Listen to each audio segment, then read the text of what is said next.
this is the time of year to get all this stuff going. Oh, temperatures absolutely. get between 60 and 80 degrees. It's prime time for growing. And even though we have these cold nights and they can be damaging to certain sensitive plants, vegetation, things of that note, it's great grass growing season because the grass seeds, first of all, they love to be at a little bit of a colder stage, and then you get these warm afternoons and that kind of stresses them. Obviously, if you're watering them, this is the perfect month, April, to plant as much grass as you can get. I could always go for some more grass, Jeff get would some know. patchy spots. You are like the stereotypical dad when it comes to mowing your yard Yep. and doing all the things. Yep. And I do it in stages. I do the aerating. I got the spiky guy, and then smart. we got the lime. You put the pelletized lime down. Yeah. Follow me on for more tips on social media. We'll talk grass. But Well, I always said, if your grass looks bad in April, you've got no chance of your yard looking good come summertime. that's right. I mean, May you might be able to get away with a little bit in May, but as you get into June, it just gets so hard. You plant,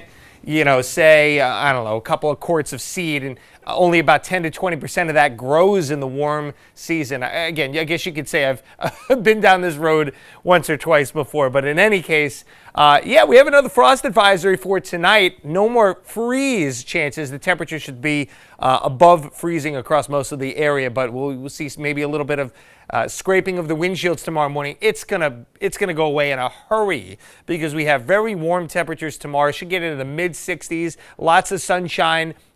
Starting to see some high clouds coming in from the west as our next storm system comes in, but it's not really going to do much, not going to accomplish much. It's a little warm front, and it could give us a couple of sprinkles Saturday night into Sunday, but on the whole, the weekend's looking pretty good here, and a mild stretch of weather setting up as we head into next week. We've got the Rhode Island FC home game tonight against the Phoenix Rising, 52 degrees in the beginning of the game, falling into the 40s, though, by post-halftime, so it is going to be a little chilly. Make sure you're bundled up.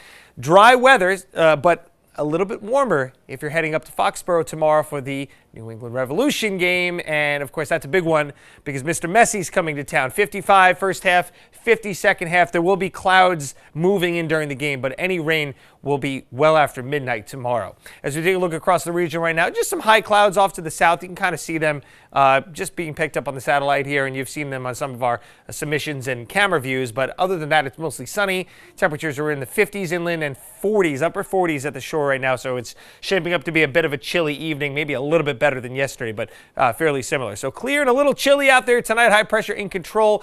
That high slowly going to slide away, but it's holding firm enough where we have a lot of dry air here situated over us. And here comes this warm front, and it's producing showers, but they're, outside of a quick little shower here late Saturday night and early Sunday, looks to not be producing all that much. Sunday's going to probably feature more clouds than sun, but there will be some breaks, and I don't think it's a terrible day. It's certainly not a washout type day if you had plans that you could not do tomorrow and had to push the Sunday.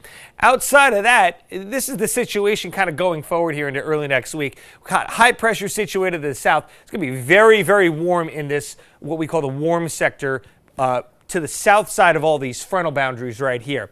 We're close enough where we're slightly tapping into that milder air. Maybe not to the extent of, say, Washington, D.C., Raleigh, North Carolina, but it's going to be pretty nice here. But that's also going to bring the allergies, which have been running high even with this little cool pattern that we've had. They're going to be raging as we head through the weekend and into next week. If you suffer from tree pollen, get your Kleenex, get your Benadryl ready. You're going to need it for sure. Clear and, again, very chilly out there tonight. We have the frost advisory even here in the city, 36 degrees with a light southwest wind. Tomorrow, really fantastic day. It's the pick of the weekend, 60 to 65, just some high clouds drifting in from the west in the afternoon. And let's go to your 7-day forecast here. So Sunday, maybe a shower early on, partly to mostly cloudy then the rest of the day, high is 62. 70 degrees on Sunday with a mix of sun and clouds. Tuesday's going to be mostly cloudy, but still pretty nice at 65.